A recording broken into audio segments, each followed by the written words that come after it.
Hi, Joy. How's it going today? Hi, Welcome Amber. to Baking and Boozing. I want to just kind of introduce you to everyone. This is Joy.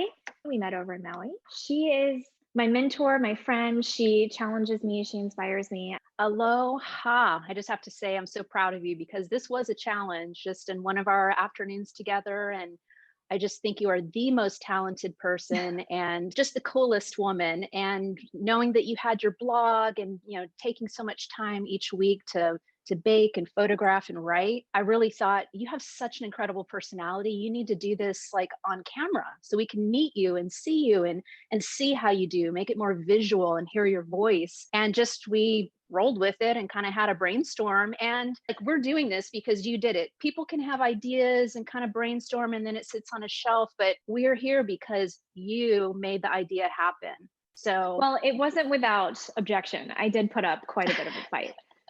well, And I think that's why you made it an official challenge for me, right? You came up to me one day and you just said, I am challenging you to do just six, only six, but make 6 episodes filming yourself. If you want, I'll be your first one. I'm like, I'm holding you to that.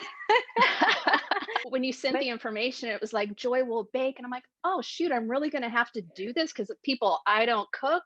This is not my normal place of comfort. So, which is a good thing because if you can make it so easy and break it down where I can do it, anybody can do it. I completely agree. We're gonna see how it goes. My favorite part about this first episode is that we have titled it Roll With It because of all of the things that have prevented us from doing this so far. We had originally planned to do this starting in January.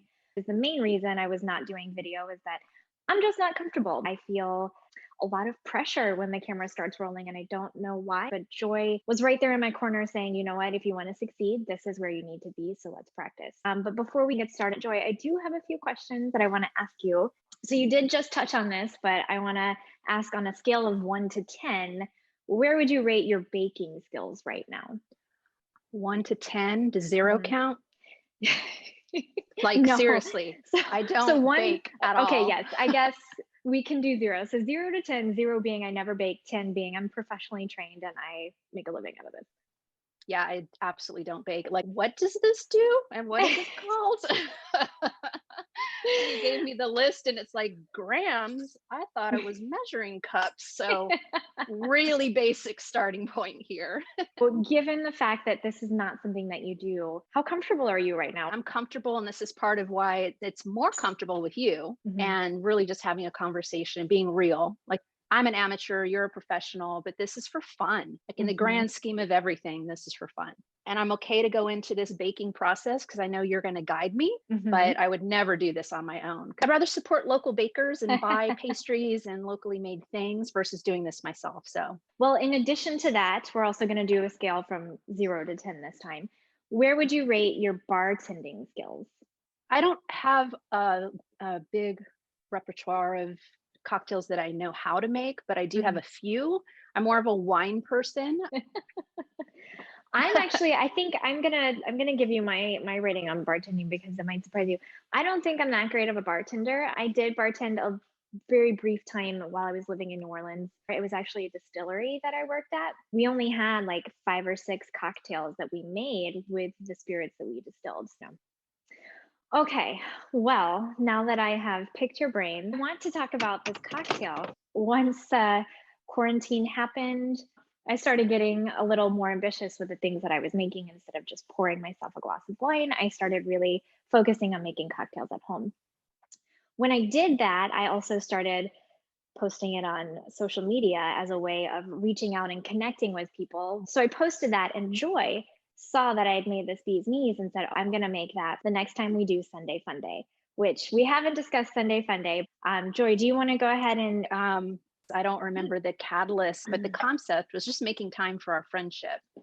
and our significant others are big cyclists and they always get out and do their thing. And we just really wanted to make time where we could explore the island, get out in nature and experience art. And, making time for that was important. We had been doing this kind of girls' day together. And then when quarantine happened, we decided that we would do this virtually. And also, it had to include a cocktail of some sort. Bee's knees is honey simple syrup, it's gin, and it is lemon juice, which makes it super easy to make. Building off of those flavors, I wanted to make sure that we made a very simple, easy to make pastry to go with it. And that's why I chose the lavender shortbread. The other reason I chose lavender is because I thought that it would be a very simple ingredient for you to get on Maui. Maui had this beautiful lavender farm, which lo and behold, Was not Joy available. had quite the struggle with getting this ingredient. So I thought some of the well-stocked natural food stores, grocery stores would have them. Mhm. And I went all over town, and one of the employees at one of the natural food stores said, "Oh yeah, lavender for baking. We've been out for a while. We the supplier, and we're not sure." I'm like, "Oh, you gotta be kidding me!" Because the Yeah. time was ticking, and our date had been set. So I had to reach out to you and say, I have everything but the signature ingredient, lavender. Help. So the only thing I could think of is, well, hey, I bought lavender and I've got plenty of it. Like, how am I going to use all of this? So I decided, why don't I just send you enough? I mean, I sent you way more than we actually need for today. Look at you. I thought people were going to think they were drugs. And so I was really concerned about mailing them. Well, when I opened my mailbox that day, it was like, spa. Like you could smell it Mhm. coming through the envelope. But that was that was our first rescheduling opportunity, and we rolled with it. And I got the lavender from California instead of Ooh, the lavender from upcountry. it'll be fragrant in your cookie. So now that we have all the ingredients, we should go ahead and get started in putting together our cookie dough. So are you ready? I am. Hubby is moving out, so I'm waving to him. Yeah, The say other hi. one. Bye, Amber. I can't hear you, but tell JP aloha. Well, We miss you guys.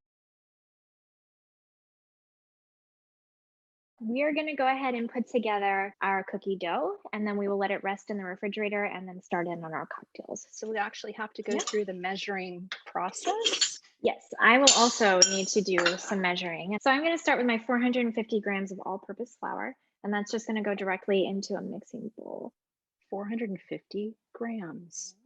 which I think is like, I don't know, several cups, but I don't measure in cups. And here's why. I was trained by French pastry chefs. Everything I was taught was in metric. Like there are some recipes I have in my head where when I'm making them, I think to myself, okay, I have to cook this to 119 degrees Celsius.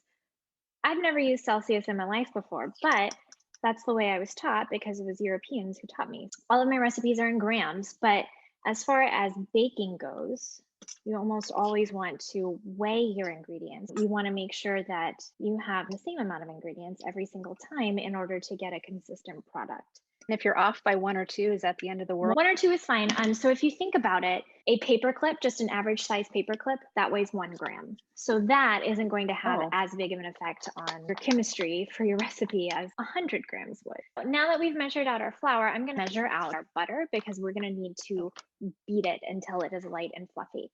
I'm going to zero out my scale. I'm going to grab my butter. What we need right now is 342 grams of butter. And if we need 342, it'll be roughly 3 of these packets. Ooh. Lots of butter. Okay. That's why the cookies are so good. That is probably something I should have prepared you for. So with French baking, it's all butter. Yeah, Amber, this is a lot of butter.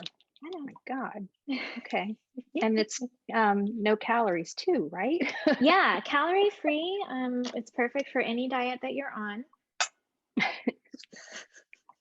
We're going to measure out our sugar. And hopefully this sugar amount will be better for you. It is 200 grams, which equates to 1 cup of sugar.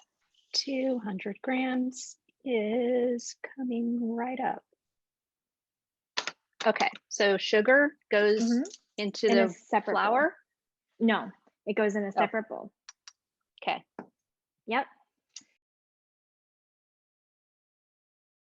Lavender is a flavoring. If you wanted to do, chocolate chip shortbread or lemon shortbread, your flavors oftentimes don't really affect the chemistry of the recipe. So you can play with the amounts on that. So the last 2 ingredients that we have that we want to measure out, that will be our salt and our lemon zest. Typically, I don't zest ahead of time just because it dries out, but I think it should be less than 5 minutes until we get our zest in the bowl. So, Joy, you mentioned to me that you have multiple options as far as zesting goes. So I want to see what tools do you have to choose from?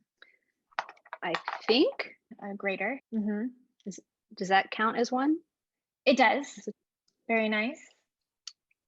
But I think this microplane. That is the correct one. They all do the same thing. Basically, they're just cutting whatever you have into shreds. When we're zesting something like a lemon, we want small, fine pieces because we don't want to have, think of shredded cheese where it's just like that thick piece of cheese that you can bite into and it's very obvious in your mouth. You don't want that from lemon zest. You want very fine pieces. So when it's something like a citrus that's going to be incorporated into your recipe, always choose your microplane. That way you have very small pieces of your zest. So we'll zero out our scale, measure out 6 grams of salt. It's tiny. Oh, exactly 6 grams and one pour. Oh my gosh. Okay. So this is a very gentle motion that we're going to do. It's just going to go over the top, kind of like you're filing your nails, but you're not really putting any pressure on it. So I just did a strip and I'm going to show you on the camera. It's a very small strip that I just went up and down, but you'll notice that you still see the white pith underneath and that all of my zest is in my zester right here. Okay. Gosh, it smells amazing. What you want to do is just get that waxy, yellow, kind of porous zest from the outside. You don't want to go deep. You don't want to get any of that stuff underneath because it tends to be pretty bitter and we don't want that flavor in our cookies. And I'm doing the whole thing. That's the volume we're going after. Right. The recipe calls for the zest of 1 lemon. Got it. That's all we're and doing. Avoiding my own skin. I am avoiding my own skin in the process because I don't recommend close adding that ingredient. And then I don't know how far you are, but I have all of my zest just kind of resting in my microplane. And I'm going to flip it over and just tap it into my bowl. I am going at a much slower pace. Joy, I have 10 years of experience. So you're being very patient, very patient. Okay, this is our official mise en place. We have our butter scaled out in our mixing bowl. We have our flour ready to go. We have sugar, lemon zest, and salt, and then we have lavender. Now we just have to put it all together. So are you ready? First step's going to be beating our butter. What we are looking for here is a smooth consistency, and we also want it to be a little bit lighter in color than what it is right now. I use European butter, so it's usually a very bright yellow. And what happens is as you're beating it, you're incorporating more and more air, so it gets fluffy and the color changes just a little bit to a lighter yellow. And it should take 3 to 4 minutes to get it there. How's it looking? It's pretty creamy. Joy, if you want to, you can go ahead and just pour your sugar in and do another beat to make sure that the sugar is fully incorporated. Again, it should take about 3 minutes. Butter and sugar. How's it looking? There's like I can see the granular sugar in it. Like lumps of sugar? No worries there. So I am scraping down my bowl and my paddle attachment. And then I'm going to pour in my zest and my salt. And these 2 ingredients, once we mix them in, we just want them to combine.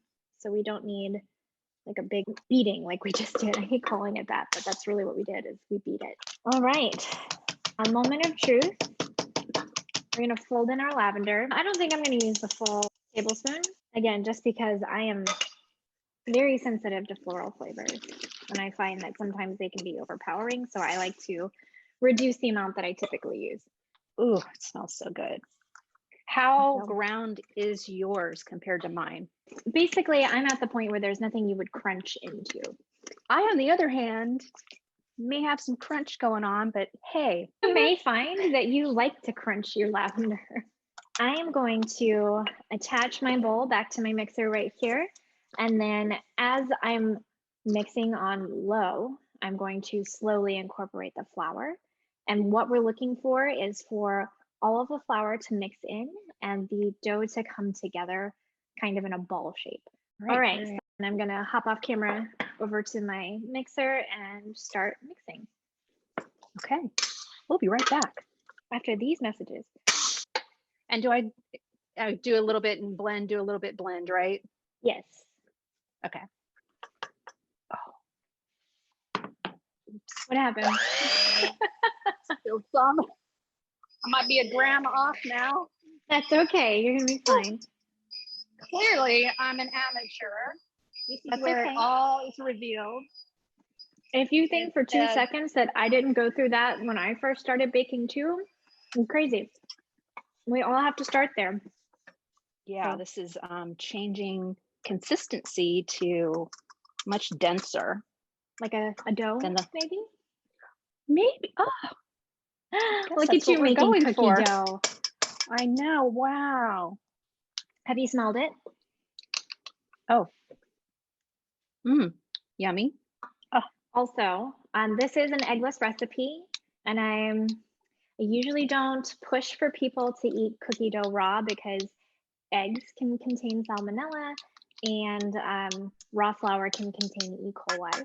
So I don't recommend it, but generally as pastry chefs, you're always encouraged to taste your batters. So if you want to take just a very small piece, just so you can taste it, make sure that you're on track and then also get excited about the actual baked cookie. Go right ahead. How's it taste? Tastes like something magical. Good. It seems that we're in good shape. So I have taken my beeswax wrap and set it out. You can use plastic wrap here if you would like, but Joy, as you mentioned, you're not a fan of plastic. Could I use parchment? I actually don't have anything else. Here we go, rolling with another option. Totally fine. So the point here is just to make sure that you keep your dough wrapped. So if you put it in your parchment and then like wrap the ends like a candy, you know how like you have a twist at the candy? Basically, you just don't want the air to dry out your dough. And what you want to do is take about half of your dough and wrap it in this, and then we'll take another half and wrap it up separately. And we're going to roll it into a log. That way we can do the slice and bake technique. And rolling it into a log. So this right here is going to determine the size and shape of your cookies. Do you want large cookies? Do you want long, like a long log with a small cookie? Think about what you want, also how much space you have, and let that determine your cookie size. And then I have to put it in the refrigerator? Yes, we're gonna let our dough rest for about 30 minutes. And that'll give us plenty of time to put together our cocktail and sip on that for a minute. I can't believe I'm doing this. I am actually doing this.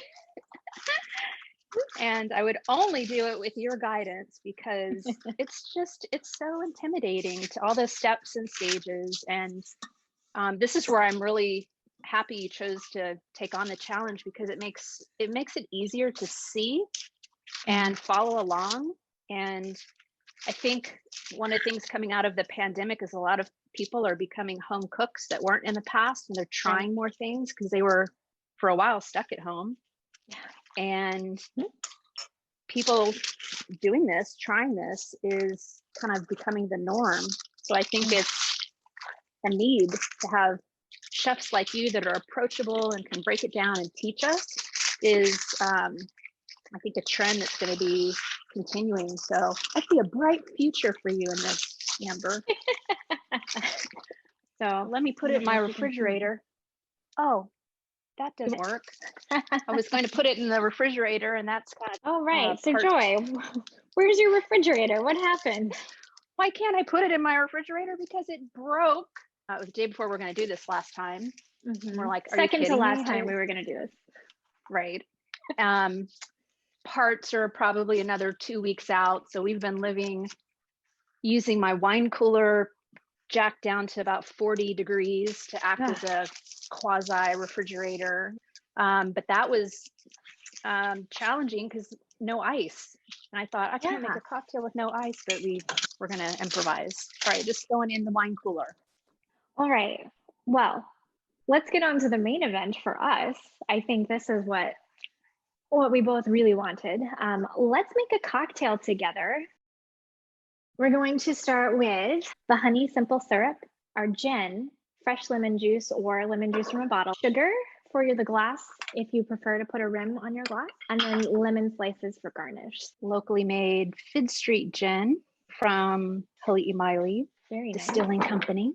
My gin is from 7-3 Distilling in New Orleans. Earlier, I mentioned that I used to be a bartender at a distillery, and this is the distillery that I used to work for. They had really unique approaches to the way that they made their spirits. And the thing that I really love about this gin, you'll notice the color, it's brown. That is because they took their gin and barrel aged it. So it's now this beautiful brown color. And I chose to use this for our cocktail today so that I can just see how the flavors work of a barrel aged gin as opposed to what I normally drink in a bee's knees. So something that we did off camera is make our honey simple syrup. And the reason we did that is because we're just rolling with it. And the fact of the matter is that Joy's refrigerator is not functioning right now. So if we had tried to start off today by making this simple syrup and then waiting for it to cool in her wine cooler, it might not have been ready by the time we were ready. And all it is 2 ingredients. Simple syrup is equal parts sugar and water. And then you bring them to a boil in your pot, let it cool, and then you can use it to flavor. Iced coffee is pretty good for simple syrup. You can use it in drinks. If you want to get a little bit fancy, you can do some sort of infusion, which rosemary simple syrup is actually a really good one. So you can boil your sugar and your water with a sprig of rosemary in it if you want to do a cocktail that does that. But what we did, instead of using just regular granulated sugar, we used honey as our sugar. So we did equal parts honey and water, just brought them to a boil, and then as they started to cool, popped it in the refrigerator so that it was ready to go. I think we did 3/4 of a cup of honey, but it was 60 grams. I did 60 grams of honey, 60 grams of water. I think I did a cup and a cup. Okay. That means that you can make more cocktails, and that is always a good thing. Oh, darn. I want to share something that I feel might be a good quick tip for anyone who is going to be using cups to measure very sticky substances like honey. If you're going to be putting it into a measuring cup, or try to get it out of your measuring cup, it's going to stick. So what I did was I took my mac nut oil and I poured just a drop into my measuring cup and just kind of coated the entire inside with my mac nut oil, and then measured my honey into it, and it poured out without a fuss. Oh. So, well, remember, you gave me this and said, let me know how you can incorporate this into your baking. And I'm just like, I don't really use oil. That's not something that I typically do. I cook with this a lot, but that is something that I thought to use it for today when I was like, oh yeah, I'm gonna have to measure honey. So first things first, you always want to start with the sugar rim. I like to take a small saucer and pour sugar kind of like in a donut shape around the edge.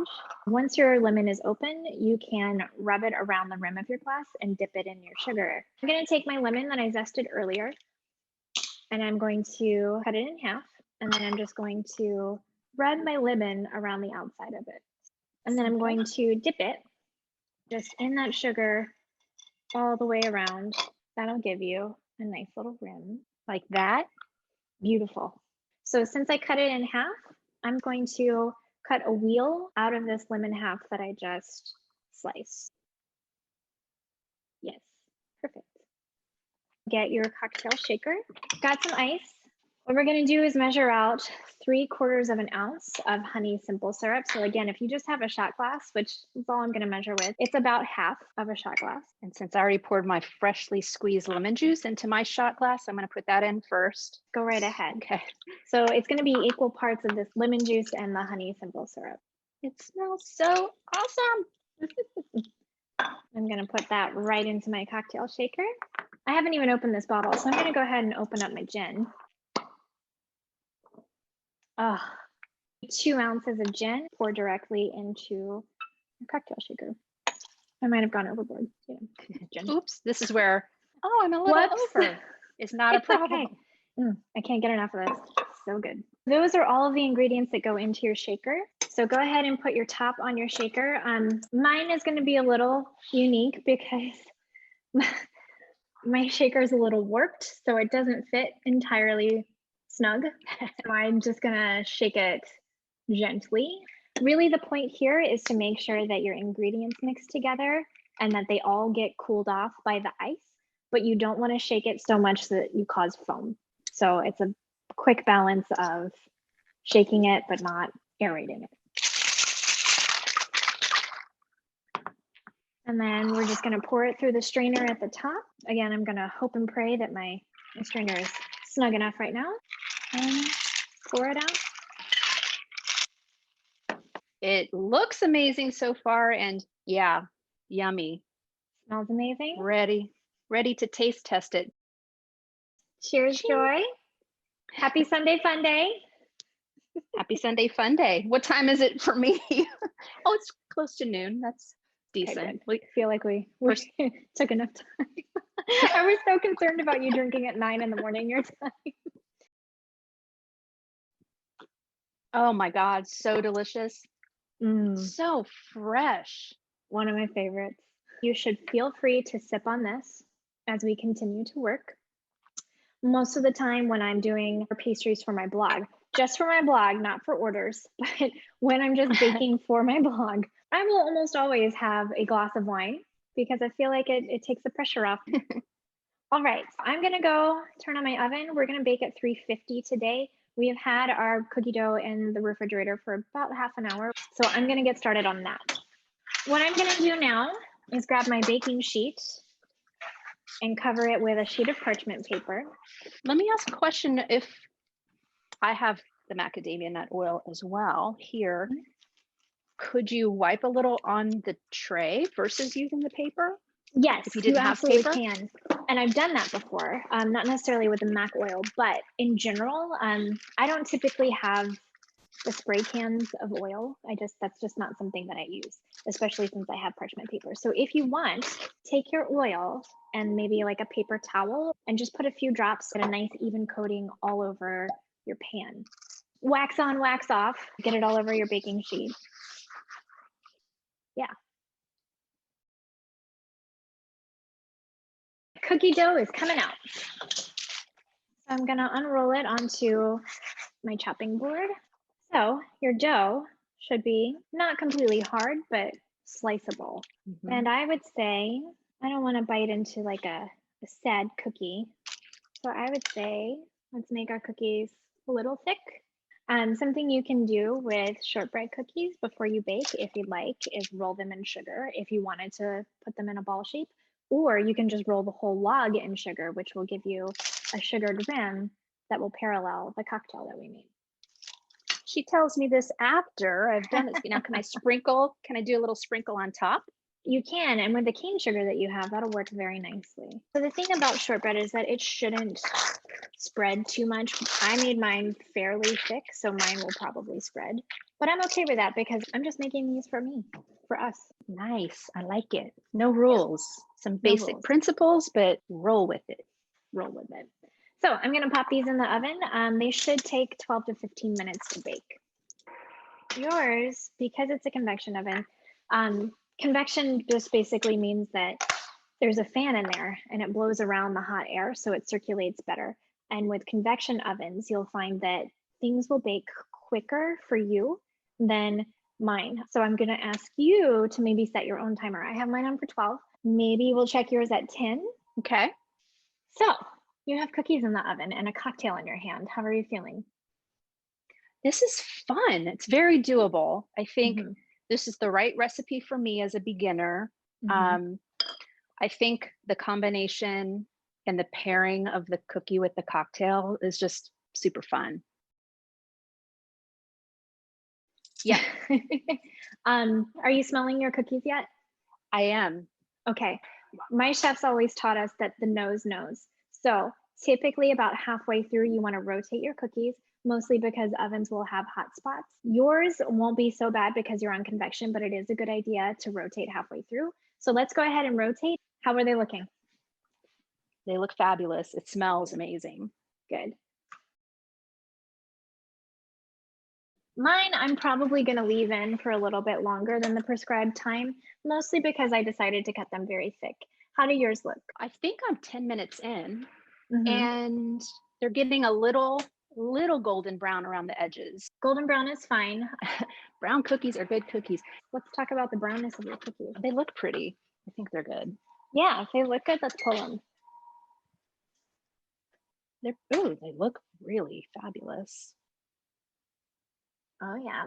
And we'll just let them rest, or? Yeah, typically when my cookies come out, I leave them on the tray for about 1 to 2 minutes, just so they can continue absorbing some of that heat. And then usually what I do is just pull that sheet of parchment right off and put it onto the cooling rack that I have set up. And that way I can move the heat source from the pan completely away from it. Do you have a baking rack ready?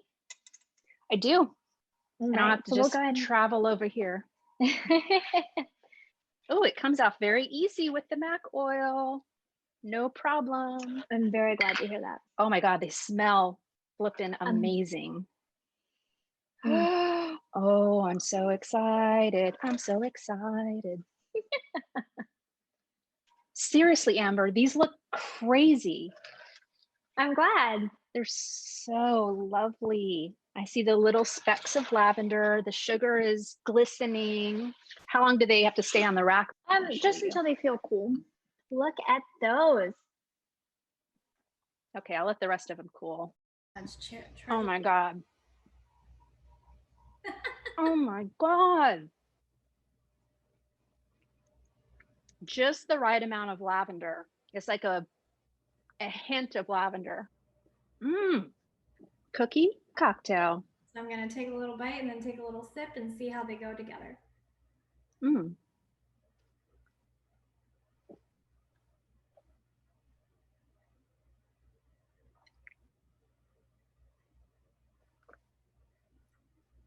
Come on.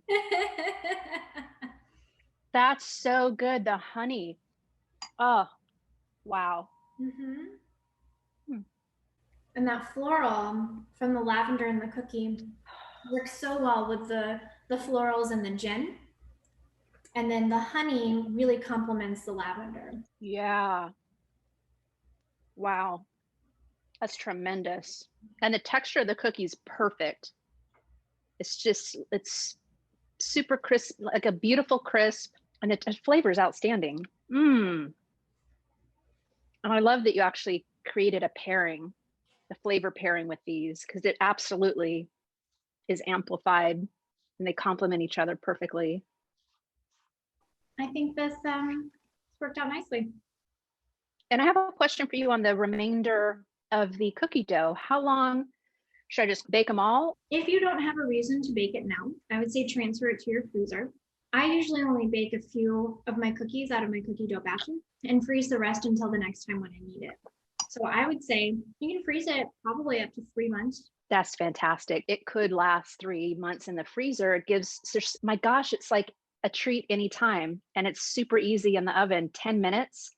At this point, all I have to do is slice and pop them in the oven. And any weeknight, friends coming over, just us wanting a treat versus baking them and all, and they're not going to last. Actually, how long would they last as a cookie that's been baked? Not that they would last because we would devour them, but. Well, you know, if you were at home and you baked yourself a batch of cookies, you would probably eat them the next 2 or 3 days before they would start to, you know, be soft or have like that stale taste to them. Usually in a bakery, it's only a day. You only keep them for a day. Well, Amber, success.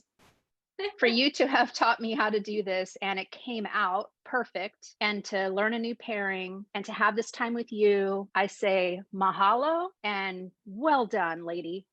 Well, thank you, Joy. Thank you for the challenge. Thank you for agreeing to be my first victim, my first guest. I would not have done this if it weren't for you. So thank you. Thank you for this. Cheers.